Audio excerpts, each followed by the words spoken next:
I think it's worthwhile because in the park there are people who say things which are more close to the edge, and I don't think you make any excuses about that. You're one of those people who is prepared to say things that perhaps other people might not say. So I think it's a worthwhile perspective to take when you engage with someone, and maybe when you say some of the more provocative things.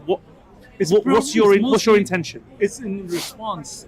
When I say provocative things, it's mostly in response to them saying provocative things. Okay. Which is one of the most provocative things, that the Muslims put a sign up there and say Jesus was a Muslim. It's very provocative because to a Christian that would be like saying Muhammad was a Christian. Right. You know? And the Muslims would be like, or I said Muhammad believed in the Trinity. That's why he used the word ahad, because it means one of. You see what I'm saying? Like, that could be, what do you think of if the Christians would put up a sign saying Muhammad was a Christian? He was a Trinitarian Christian. Do you agree? Would that be okay with you? Abdullah, do you agree? Okay, so we know already that one of the most provocative things a Muslim can hear is an insult against their prophet. Would you agree with that? No, not really. I think one of the most provocative things for Muslims really would be an insult to any one of the prophets. Right. Because there was a time where there was a movie being made about Jesus. Right. And the depiction of Jesus was taken very serious by the Muslim community. Right. And there were global marches and demonstrations. So any of the prophets is being depicted in any kind of way that is belittling or insulting or rude or whatever, Muslims will take issues to that. All right. Now, for example, I'll ask one question. if someone takes a Bible and do something with the Bible in Speaker's Corner that is, in my view, wrong or disrespectful, 100% I'll challenge it. And how would an insult against God Himself be taken versus an insult against a prophet? It's a more egregious act. I think both has huge amount of weight of offense, but I even think the global powers in some law, many countries of law, you should not intend. There should be no intent to willfully provoke violence by going out of your way to be vile against somebody's religion. Really. But why don't you say Abraham was why don't you put a sign over there saying Moses was a Muslim? Why do you target Jesus as a Muslim? The sign up there doesn't say Moses was a Muslim. It specifically says Jesus was a Muslim. Why is that? Was Moses not a Muslim? I think more important than that is.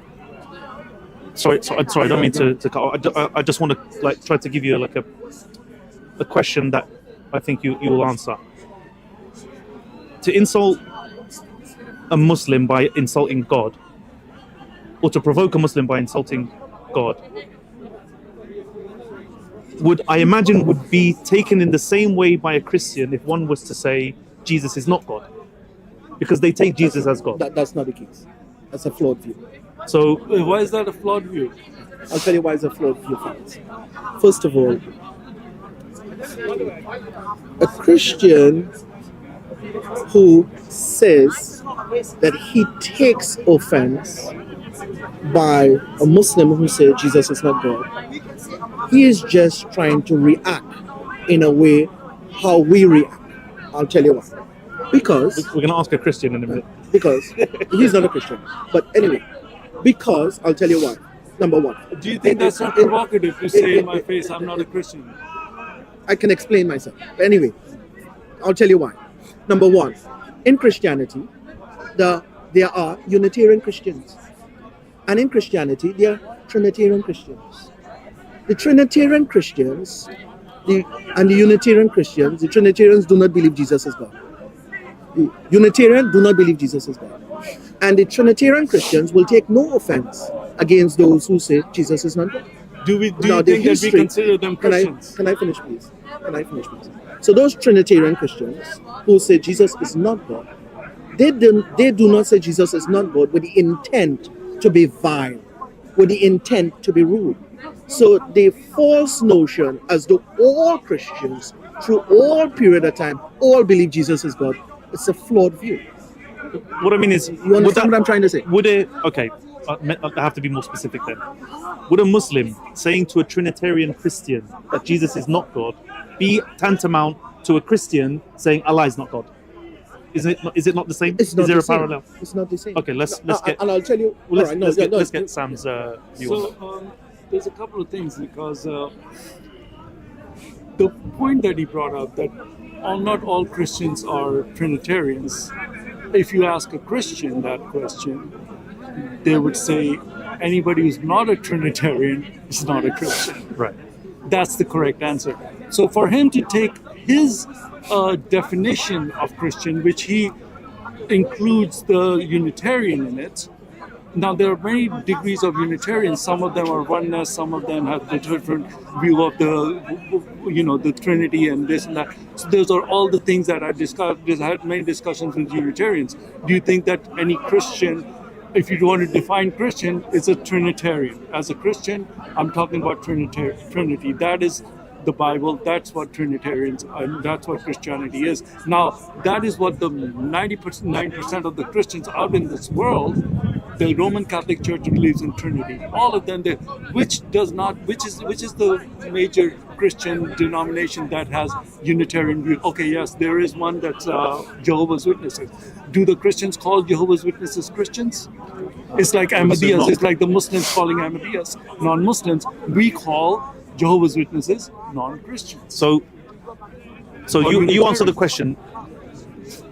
You see how Muslims are offended by insults against their prophets or against. Oh, this is what you were looking for before. Yeah. Okay. So, Do you want to read it? no, you can. So this is about response to insult found in the Bible in 1 Peter chapter 3 verse 9. Do not repay evil with evil or insult with insult. On the contrary, repay evil with blessing, because to this you were called so that you may inherit a blessing. I'm only saying that to say to you that my friend across there who was here, this is what he should be teaching. And because he have not taught that, and the others have not taught that, you and I don't, this is almost new to you. When you said there was an allusion to it in the conversation, like he said. That's the point I was making. But what I'm trying to say to him is that whenever there's an opportunity of incitement and hatred, instead of raising the flag, freedom of speech, that should be the response. Right. And I'm saying because this is so unpopular, even you who's It's not not a Christian, convenient for those who want an adversarial confrontation in the park. But now I want a hadith, all right, but so that I know the Islamic yes, approach as right. well. So can I address this point? So you're saying that the Christianity preaches that you should be tolerant, yeah, and do not repay them with what they are doing to you. So don't do what they are doing to you, right? But there is other. So that is one verse, and it has its own, implications. That is true. We are not supposed to be doing insults to others. But does it not say also that we take this message and bring light to where there's darkness? So if you're bringing something out to the world and you're misrepresenting something, like saying like when I come, and people take an offense when I say that the Quran insults the Bible. It's not the Muslims insult the Bible. The Quran insults Christianity by saying that Quran says that Jesus is a liar because Jesus is saying I'm God. Jesus is saying that I rose from the dead. I was dead and now I'm alive. And if the Quran is saying that, it's not the Muslims that I'm attacking, it's the Quran, it's their belief that I'm attacking because it's coming against my belief, it's against Christianity. And I'm not insulting it. Insulting it would be to say something bad about it, but if I'm just exposing it, insult and expose, it has to be a distinction made between those. But if I'm exposing something that they're hiding from people, when they're not telling you that, but when Quran does that, it actually contradicts itself. I've made so many points about the Quran where Allah is saying that I will mutawafika, meaning that I'll put you to sleep and raise you to me. But in the English translations, it's missing that. It's saying, I'll raise you to me. So if I say that, Muslims get offended. Or if I say, your Quran is saying this and this and that, I'm exposing it. And then the Bible does say expose the lies. There are verses that talk about exposing. But So, let me get back to the facts, because exposing this is is not different. about theology. No, This is I'm not not about talking theology. about, I'm just saying, Excuse me. This is not about theology. And if you notice, I'm addressing you to avoid any more direct confrontation. I think you're both addressing me. So. Right, both. That's That's fine. fine. But That's what fine. I'm trying to say, this is not about a theology debate or you come prepared to have a dig at the Quran. It's not the platform for it. But what I'm trying to say fundamentally towards this conversation, there is scenarios where there is a clear insult intended, and there is scenarios where insult is taken or flagged or falsely claimed. You falsely claim an insult in order to make a point.